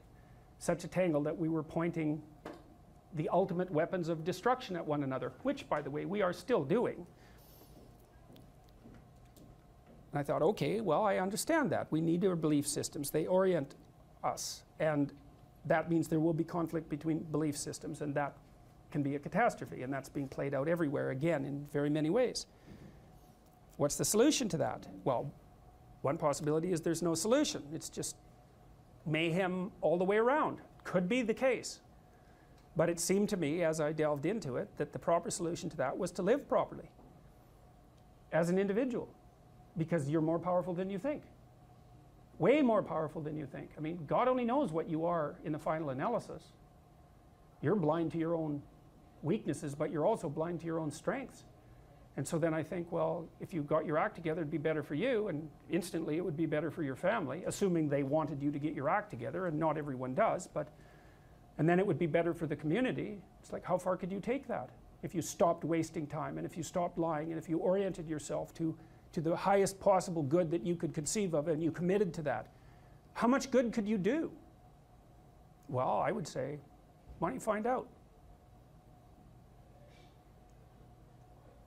So that's what I think you should do. You should find out. You don't have anything better to do, and there's nothing in it, as far as I've been able to tell, there's nothing in it but good. So maybe you could sort yourself out so that you wanted nothing but the good, and then maybe you could help make that manifest in the world, and maybe we wouldn't have all these terrible problems then. At least we'd have fewer of them, and that would be a start. So it's the answer to the problem of humanity is the integrity of the individual. That's the answer. So, and states that are predicated on that realization are healthy. So, and states that aren't are doomed to stagnation and catastrophic collapse. And personalities that are predicated on self-tyranny and the tyranny of others are doomed to collapse. So, and then you think, well, what's the barrier? And the barrier is, are you willing to accept the responsibility? And part of the answer to that is, reduce the damn responsibility until it's tolerable. You don't have to fix everything at once. You could just start by fixing the things that you could fix. Or you could even do it more. You could do it with even less self-sacrifice. You could start by fixing only the things that you want to fix. God, you can get a massive way that way. So do it. See what happens. That's what you should have been taught in university right from the beginning. It's like, aim at the highest good. Tool yourself into something that can attain it. And go out there and manifest it in the world. And everything that comes your way will be a blessing. And so all you have to do is give up your resentment and your hatred. I know that's a hard thing to give up because you have plenty of reason for it. If you're thinking about your past, what it means is you haven't analyzed the causal chains. Because you might say, well, why do you remember your past? Well, you might say, well, it's in order to have an objective, record of the past. It's like it has nothing to do with that. There's only one reason you remember the past, and that's to be prepared for the future. That's why you remember the past. And so what you're supposed to do is take the past and extract out from it wisdom. And wisdom is the ability to avoid stumbling blindly into ditches. Here's a time in my past I stumbled blindly into this horrible ditch and terrible things happened to me. You need to take that apart. You need to figure out, how was it that events conspired with your participation, voluntarily or involuntarily, so that that terrible consequence emerged. You need to know why that happened and how you could react differently in that situation. And as soon as you do that, your brain will leave it alone. It won't obsess you about it anymore, because the anxiety-producing parts of your brain are basically trying to tell you where there are obstacles in your environment. Don't go there, there's fire. Maybe you could master the fire, right? Then you're a wielder of fire, you're not just a victim. And lots of situations are dangerous or not dangerous depending on your level of mastery, right? Life is like that. And so a negative emotion that's associated with a memory is something that's crying out for mastery, and writing can really help with that. You're reorganizing your brain when you write autobiographically.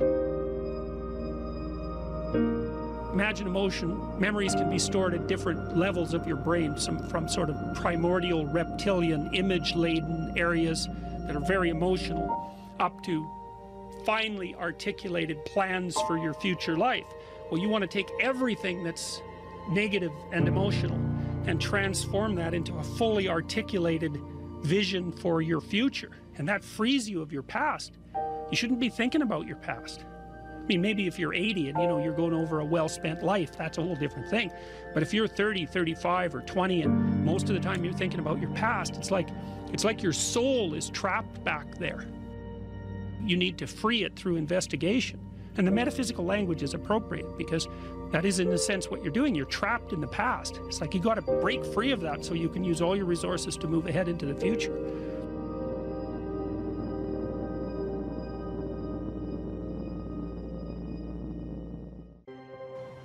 Imagine someone that you treat well, that you love, then try to treat yourself that way. You got to detach from yourself a bit. You got to think, okay, well, I'm a person among other people, and I deserve at least as much respect as a person among other people, and I should be trying to help myself across time. And instead of being self-contemptuous and self-destructive, I need to take care of myself as if I'm potentially valuable, and to lay out my life that way.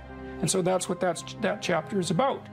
And it's hard for people, you know. They don't take care of themselves as well as they should. And I don't mean, you know, take care of yourself. I mean, that isn't what I mean. It's like, it's not a moralistic attack. It's like, it's an encouragement to give yourself a bit of the benefit of the doubt. Take care of your room, take care of your things, like have some respect for yourself. It's like there is a lot of potential within you, and there's many things that you can do, and you're necessary more than you think to the unfolding of things. Like if you make a bunch of bad decisions, things get worse, not just for you, like things get worse. And so it matters what you do, and so part of what you do is you want to treat yourself as if what you do matters. And so you want to have some respect for yourself. Young people like to think about ways to change the world, right? And that's actually a positive part of their development. It's a stage that the developmental psychologist Jean Piaget called the messianic stage, and he associated that with late adolescence. While young people want to change the world, the problem is that that's been harnessed into attempts to change other people. But that isn't what you should do. If you want to change the world, you should change yourself. In the sense that Alexander Solzhenitsyn said when he analyzed the Soviet Union, he said, don't be thinking that the line that divides good from evil runs down a political spectrum or countries or something like that. It runs down right down the middle of your soul. And if you want to sort out the world, then what you do is you sort yourself out. It's a serious business. They say it's more difficult to rule yourself than to rule a city, because you're complicated, and there are horrible monsters inside of you that need to be tamed and to be brought into alignment and submission, so that you can be a powerful and useful person. And instead of rushing out there to change the world by changing other bad people, that they should look inward and sort themselves out properly. And if you have a memory that's more than 18 months old, approximately, and when you pull that memory up to mind, if you still have an emotional reaction, that means you haven't fully articulated the memory. You haven't analyzed it causally. You haven't freed yourself from its grasp, and you're carrying it like a weight. And your brain responds to that. Like the more weight you're carrying like that, more baggage, let's say, the more of the stress hormone cortisol your brain produces. And cortisol makes you old. Divide your life up into 6 epochs. And then divide each of those, that might be, say, birth to kindergarten, and then maybe elementary school, and then maybe junior high school, however you want to do it. And then to write about the emotionally significant events in each of those epochs, and then to describe their effects on you, and then to analyze how you did in those situations, what you might have done differently, what you might do differently in the future, to straighten out your past. And you know, people are very, very, very, very tough. And it turns out that if you face things, that you can put up with a lot more than you think you can put up with, and you can do it without becoming corrupted. And she did recover quite fully, and much as a consequence of her own machinations, because she figured out what was wrong with her and then took the necessary steps to fix it, which is nothing short of a bloody miracle as far as I'm concerned. And anyways, part of the cat bit is, I actually start by talking about our dog, who actually died about a year ago, but he's still alive in the book. I let people know, because dog lovers love dogs, and if you love cats, then they think you don't like dogs, and then they don't like you. So I also point out at the beginning of the chapter that, you know, if you want to pet a dog on the street, that's okay too, so you don't have to get up in arms about it. But the idea is that, you know, you have to be alert when you're suffering. You have to be alert to the beauty in life, the unexpected beauty in life. And that's kind of what I was trying to get across with the idea of the cat. There's this cat that lives across the street from us called Ginger, and Ginger's a Siamese cat. And cats really aren't domesticated, technically speaking. They're still wild animals, but they kind of like people. God only knows why, but they do, you know. And so Ginger will come wandering over, and our dog looks at her, but they're friends, and she rolls over on his back, and Seiko used to, you know, nose her a bit, and then she'd kind of mosey over and let you pet her if she was feeling like it that day. And you know, you have to look for those that little bit of sparkling crystal in the darkness when things are bad. You have to look and see where things are still beautiful and where there's still something that's sustaining. And you know, you narrow your time frame and you be grateful for what you have, and that can get you through some very dark times, and maybe even successfully if you're lucky. But even if unsuccessfully, then maybe it's only tragic and not absolute hell.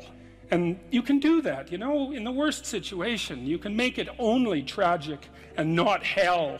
And there's a big gap between tragedy and hell. You know, there's nothing worse at a deathbed than to see the people there fighting. The death is bad enough, but you can take that, as terrible as it is, and make it into something that's absolutely unbearable. And maybe I think, and this is sort of what I closed the book with, this idea is that if we didn't all attempt to make terrible things even worse than they are, then maybe we could tolerate the terrible things that we have to put up with in order to exist, and maybe we could make the world into a better place, you know. And it's what we should be doing and what we could be doing, because we don't have anything better to do. And that's what the book is about. And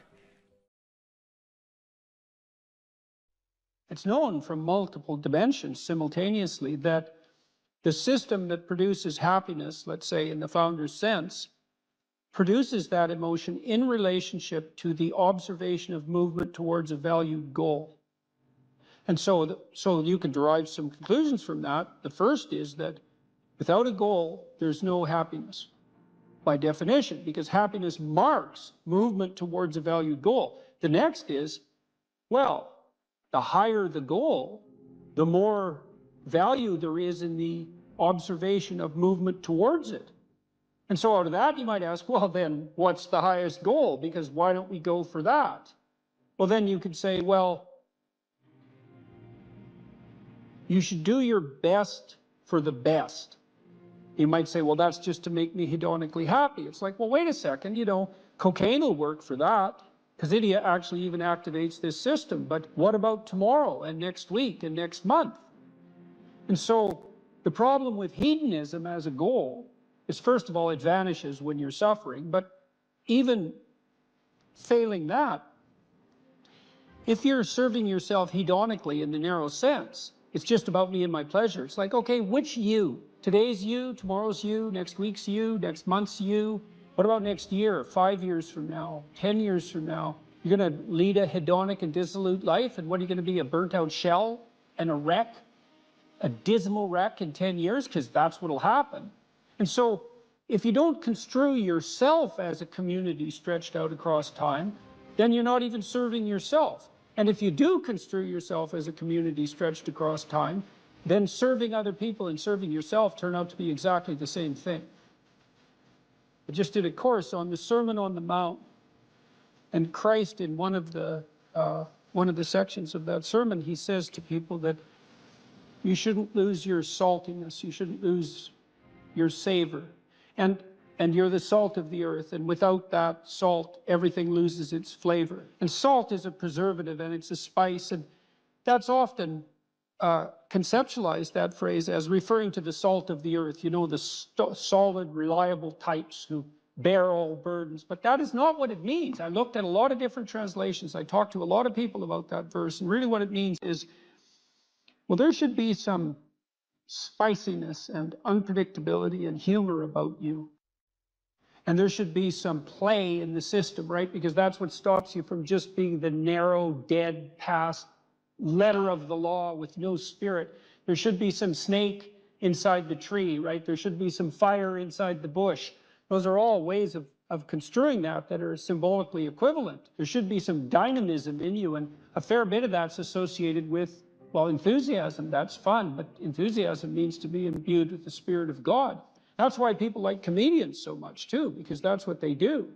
And so you have to leaven the duty with humor, and your book does a lovely job of that too, because your book, which is a very conservative book in the best possible way, and is a call to duty and responsibility, but you constantly return to themes of both stoicism and humor, which are tied together in some sense, you know.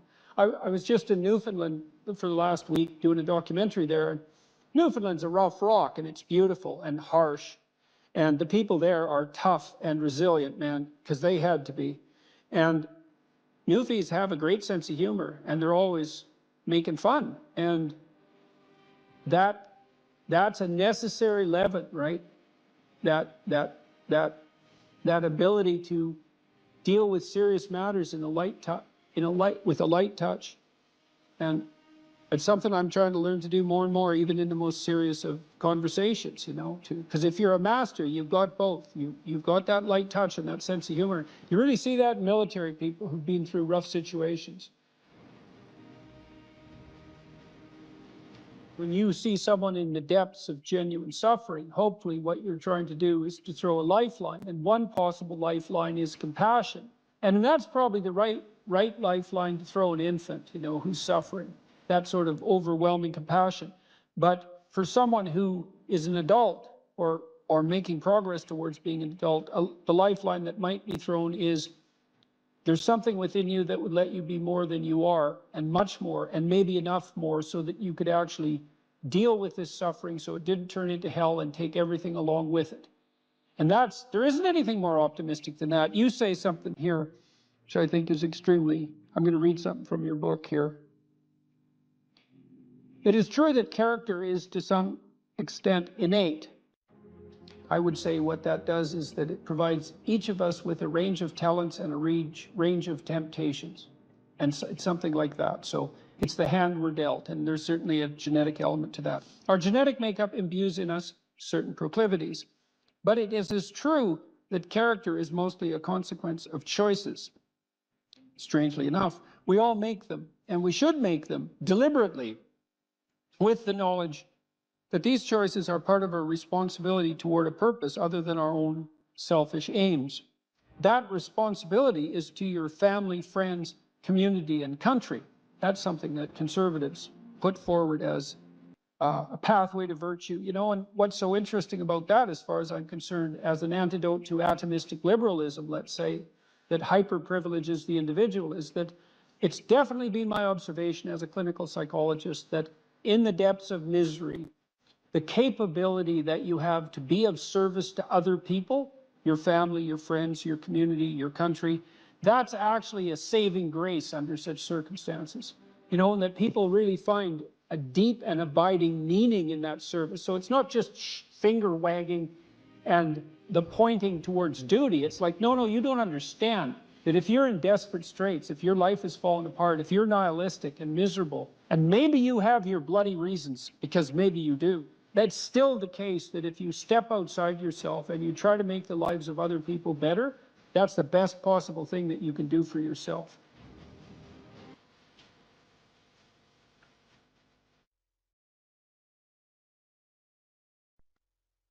What's my advice to young men seeking a woman for marriage and family?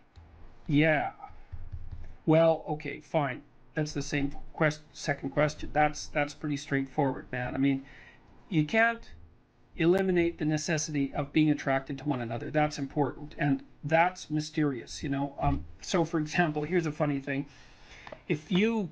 One of the things we know that attracts people to one another is bilateral symmetry.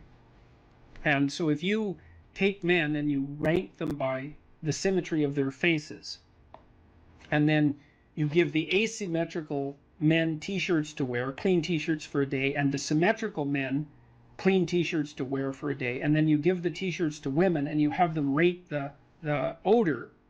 The women rate the odor of the symmetrical men as more attractive than the odor of the asymmetrical men. And there are other factors that determine sexual attractiveness that are based on biological factors that are that deeply embedded, in terms of smell, for example. So women also tend to not be sexually attracted to the scent of men who have, if I remember correctly, it's RH factors that would make for potential trouble in childbirth. And often the reason that the women give for not preferring the scent of those men is that they smell too much like their brother, something like that. So there's weird, mysterious things that determine whether or not people are sexually and physically attracted to each other. And I think it's very important that that's part of a marital relationship. The next most important thing is trust, man. It's like there's no marriage that's successful without trust. You guys, you've got to tell each other the truth. And one of the reasons that Jung believed that marriage and an oath and Carl Jung as a bond was necessary. It's really wise. It's like, you know, telling the truth to someone is no simple thing, because there's a bunch of things about all of us that are terrible and weak and reprehensible and shameful and all of those things, and they kind of have to be brought out into the open and dealt with. And you're not going to tell the truth about yourself to someone who can run away screaming when you reveal who you are. And so the marriage bond is something like, okay, here's the deal. I'm going to handcuff myself to you, and you're going to handcuff yourself to me. And then we're going to tell each other the truth, and neither of us are going to get to run away. And so once we know the truth, then we're either going to live together in mutual torment, or we're going to try to deal with that truth and straighten ourselves out, and straighten ourselves out jointly. And that's going to make us more powerful and more resilient and more and deeper and wiser as we progress together through life. And I think that's absolutely brilliant, because if you leave a back door open, man, you're going to use it, that's for sure. And the oath is there. And this was Jung's commentary on the spiritualization of the human pair bond by Christian marriage, for example, which emphasized the what would you call it, the subordination of both members of the marital union to a higher order personality that was embodied in the figure of the logos. So the idea is that in the Christian marriage, for example, the man isn't the boss and the woman isn't the boss. The boss is the mutual personality composed by the seeking of truth in both of them, and that's conceptualized as their joint subjugation to the logos. And that is absolutely dead on, man. It's like the ruler of your marital life should be your vow to tell each other the truth.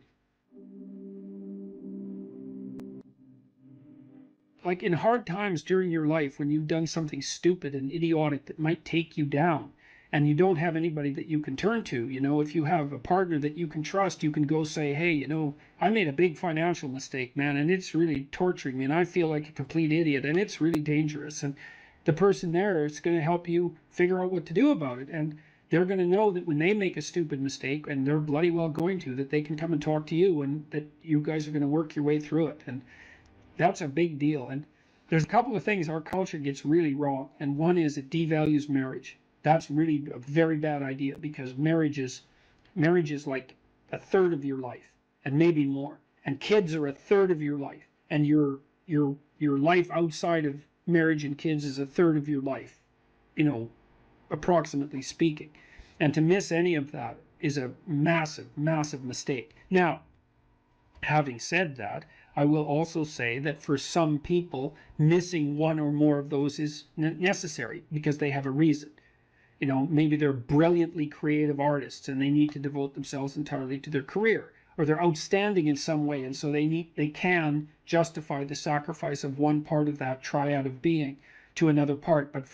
But generally speaking, it's a very dangerous thing, and it shouldn't be done. And also, kids get an absolutely terrible rap, you know, because kids are delightful if they're well behaved. One of the chapters in my new book is called Don't Let Your Children Do Anything That Makes You Dislike Them. And you can do that, especially if you discuss it thoroughly with your spouse, the person that's helping you discipline the kids. And children are the best company, because they're really enthusiastic about everything. They love doing new things. They really love you, so they're happy that you're around.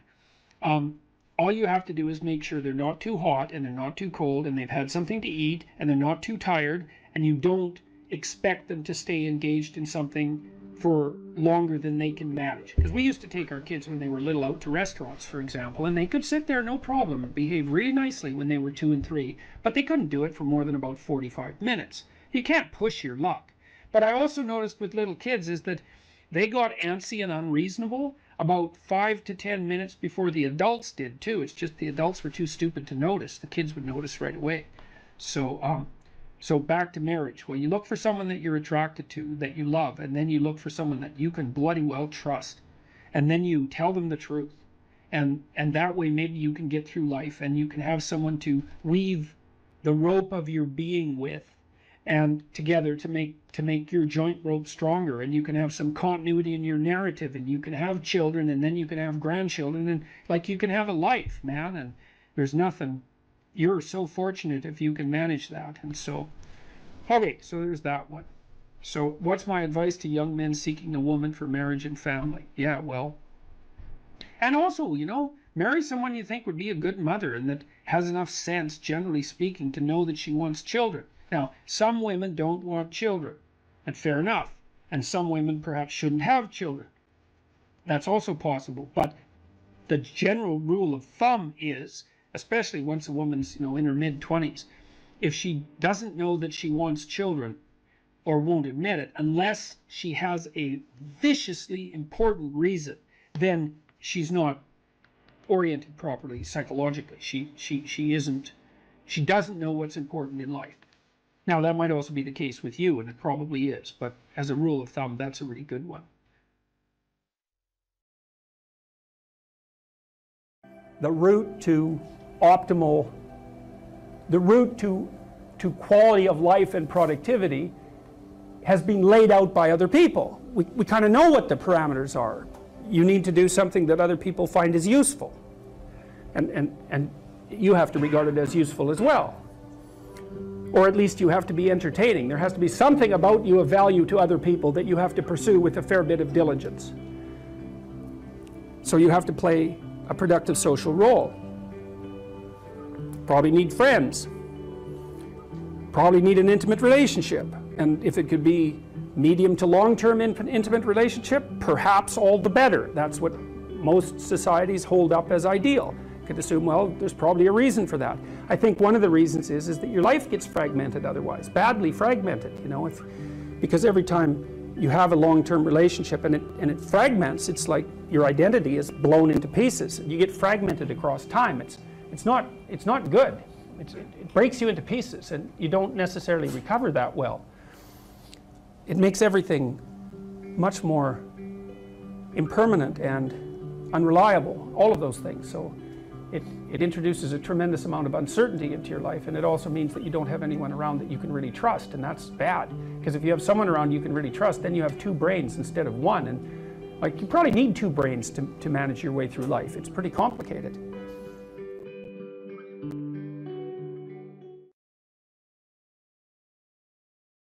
Wonderful things can happen if you straighten out everything that's hidden in a family and get it out in the open.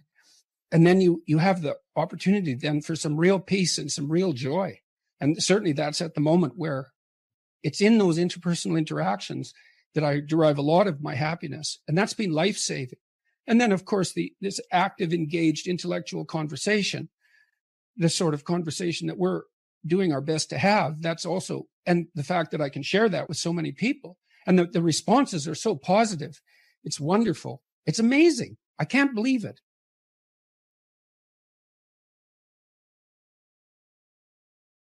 What I learned to do, I think, was to stop saying things that made me weak. I mean, I'm still trying to do that because I'm always feeling when I talk whether or not the words that I'm saying are either making me align or making me come apart. I think alignment is the right way of conceptualizing it, because I think if you say things that are as true as you can say them, let's say, then they come out of the depths inside of you. Because we don't know where thoughts come from. We don't know how far down into your substructure the thoughts emerge. We don't know what processes of physiological alignment are necessary for you to speak from the core of your being. We don't understand any of that. We don't even conceptualize that, but I believe that you can feel that. I decided that I would start practicing not saying things that would make me weak. And what happened was that I had to stop saying almost everything that I was saying. I would say 95% of it. It's a hell of a shock to wake up and realize that, you know, and you might think, well, do you really want all of that to burn off? It's like, well, there's nothing left but a little husk, 5% of you. It's like, well, if that 5% is solid, then maybe that's exactly what you want to have happen. The issue is there are times in your life where you know that the thing that you're saying is not true. It's a deception. It's a lie of some sort, and you're using it to manipulate yourself or another person or the world. And you're also possessed, fully possessed of the idea that you can get away with it. You cite a tired brain, foggy thinking, as the reason to stop answering questions or giving a talk. How do you combat this while working or writing daily? Well, I eat a big breakfast relatively soon on waking. That really helps. If any of you out there are anxious, and many of you no doubt are, there'll be a large number of you who are anxious and don't eat breakfast. There'll be a whole bunch of you out there who think, well, I don't eat breakfast. It isn't necessary. It's like, that's wrong. It's necessary. You fasted all night. If you load yourself cognitively or physiologically in the morning, your brain, stressed, will encourage your body to produce insulin. It will take all the blood sugar out of your blood, and then you're done for the day. And then you'll be anxious. And a lot of the rest of you too, you'll find if you're anxious, try this. It's really, really interesting experiment. The next time you're anxious, go eat something. Eat some protein and fat would be best. You could have cheese and crackers. I'm not a big fan of carbohydrates, but whatever. Eat whatever you're willing to eat, but make it solid. Don't eat a peanut butter, or don't eat a chocolate bar or something sweet. Eat something substantial, a piece of meat, a piece of cheese, some peanut butter, something like that. And then wait 10 minutes and see if you're less anxious. And try that for like 2 weeks. Every time you get anxious, eat something. Because then you can find out if your anxiety is linked to low blood sugar. And it's very likely that it is, especially if you also get irritable and foggy in your thinking. And the best way to treat that, as far as I've been able to tell, and there's a decent literature on this, is to make sure that you eat a big breakfast. And you might say, well, I'm not hungry in the morning. It's like, who the hell cares if you're hungry? I didn't say enjoy your breakfast. I said eat it. That's not the same thing. There's lots of things that you need to do that you don't enjoy to begin with. You'll get hungry in 6 months, and then you'll start to enjoy it. So that's a massive difference. I take small naps quite frequently. If I'm wiped out, I'll go have a nap for 10 minutes or 15 minutes. And then that helps quite a lot. I try to wake up on a fairly regular schedule. That's another thing I would really recommend for people whose lives are in disarray and who are anxious. Try to fix your wake time. Going when you sleep, that's not so important. So you can still, stay up late and have fun and all that. But getting up in the morning is really helpful. So, and you also have to figure out how much you can work or write. I can't write for more than about my sustainable maximum for writing is 3 hours a day.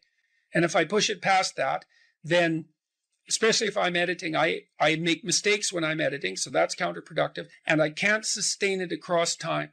And so I don't really think you can do more than about 3 hours of extremely intense intellectual work a day. Although if you have a nap, you can stretch that, but I think at least I end up paying for it across time.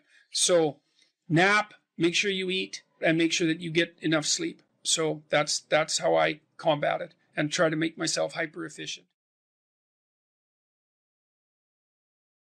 What do you do when you go to a movie? You fasten onto a character, and you understand that character the same way that you understand people that you're in conversation with. Now, you might think that the way that you understand people is by you listen to what they say and you extract out the knowledge that they're delivering to you in terms of facts, and you interpret the facts and you derive your understanding of the person. Like, none of that's true. That has absolutely nothing to do with how you establish a relationship with someone. And, well, here's some proof. Is that what you do with a dog? Well, obviously not, but you can establish a relationship with a dog. And the relationship you have with a dog, it's not the same as the relationship with a person, but a dog's a pack animal. A dog can become a member of the family. You can understand a dog well enough so the dog likes you. Right, and so whatever you're doing with the dog, it isn't discourse about propositions, because most of the dogs you own don't talk. It's the same with an infant. You establish a relationship using mechanisms that aren't propositional. They're not rules, they're not descriptions, they're not facts. That's not how you do it. How do you do it? Where do you look when you talk to someone? You look at their eyes. Why? To see where they're pointing them. Why? So you can see what they're looking at. Why? So you can infer what's important to them, because we point our eyes at that which is important to us. That's why our eyes look the way they look. Black in the middle, colored on that ring around that against a white background. That's an evolved mechanism. I can see your eyes. All of our ancestors whose eyes weren't visible either got killed or didn't reproduce. The one thing you want to know about someone right away is where the hell their eyes are pointed. And you can do that politely, which you do by attending to someone without too predatory a stare. You do that by attending politely to their face, but not too intensely, and not attending, let's say, inappropriately to other parts of their body. And they're going to be watching you to see what you do with your eyes. Because the one thing you want to know about someone, above all else, is what the hell are they up to, right? What's their aim? And so when you go to a movie, that's what you do. When you watch a character in a role, you see him in a variety of different situations. And you watch how he structures his attention, what he pays attention to, because attention is a costly business. And so people pay attention to what they value. You watch what they attend to, and you watch how they prioritize their actions. And from that, you derive an understanding of what's important to them. As soon as you understand what's important to them, you've got their aim. You've figured that character out. This is what you do when you learn to know someone. What's their aim? As soon as you know their aim, you can see the world through their eyes. You can see the same objects they see, and the objects take on the same emotional significance. And when you say, I come to understand someone, what you really mean is, oh, I understand their aim, and now I can aim at the same thing, at least in simulation, at least fictionally, and I can come to inhabit the same world of perception and emotion that they inhabit. I can even guess at how they might act and to what they might attend in situations I haven't seen, because now I know their aim. What's he up to? That's what you're thinking in a murder mystery or in a thriller. What's he up to? What's he up to? What's going to happen next? People are afraid of the truth because often if you reveal it, it causes conflict in the moment. Telling the truth is definitely an adventure. Seeking for sure, but also telling. Another way of going about it is to just say what you think and see what happens. That's an adventure because you don't know what the outcome is going to be. So look, there's this old idea that it's necessary to have faith in the truth. And so here's a way of thinking about that. Someone asks you a question and you might think, well, here's the outcome I want, and so here's how I'm going to answer that question. So that's one way of approaching it. But another way of approaching it is, you ask me a question, I'm going to think about the answer, and I'm just going to tell you what I think. And it doesn't matter what the outcome is, because I'm willing to see what the outcome will be, predicated on the idea that there isn't a better outcome than the one that truth produces.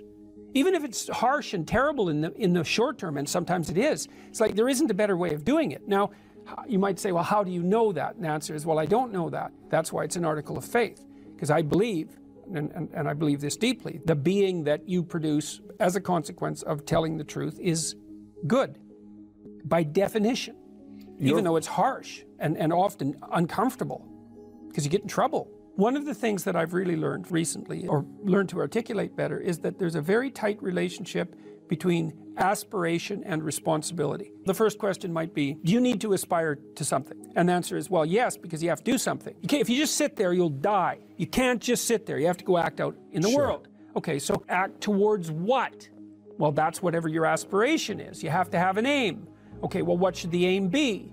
Well, it should be something worth doing, let's say. Why do something that you don't feel is worth doing? What do you think's worth doing? Well, if you watch other people and you judge when they're doing something worthwhile, you usually judge them positively if you see that they're taking responsibility, at least for themselves. What, do you want to be completely useless so other people have to take care of you? That's pretty pathetic. And maybe you could get your act together so you're taking care of yourself and your family.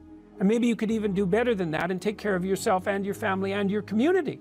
Well, good for you. That's responsibility, and that's an aim. Well, here's one of the things that's cool about that, is that your life doesn't have meaning without aspiration or an aim. Okay, so you need a hierarchy of values. There's got to be something at the top. It's got to be something important. If you don't have that, your life doesn't have any meaning. So if you criticize the hierarchy, or even the idea of hierarchy, you destroy the idea of aspiration, and then people have nothing. Well, that's not helpful. People are built for a struggle and they're built for a weight, and you want to take on a heavy burden voluntarily. See if you can put yourself together. See what you can do out in the world while you're waiting to die. It's an all-in game. It better be worthwhile.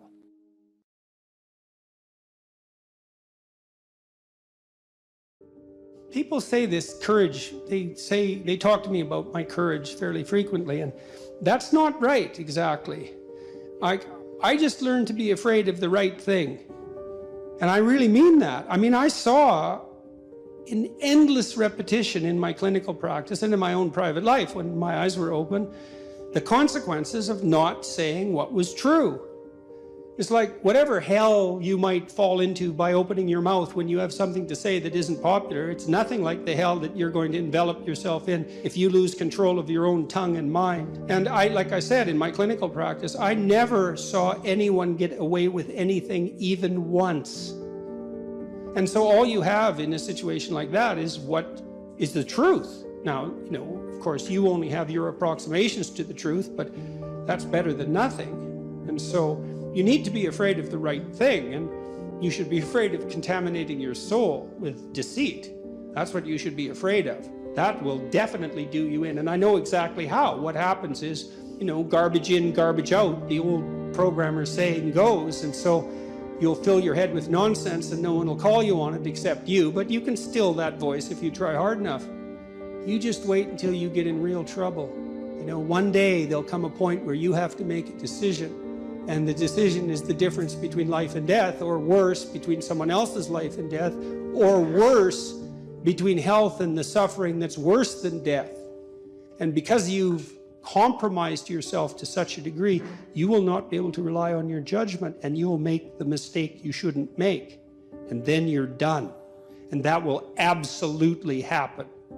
So you tell mistruths voluntarily at your exceptional peril, and you avoid the unpleasant truths that you might have to delve into in all their messiness at your absolute peril and the peril of everyone around you. And so if you see that, you become afraid of that. That's hell, and hell is worse than death. So, and I mean that most sincerely.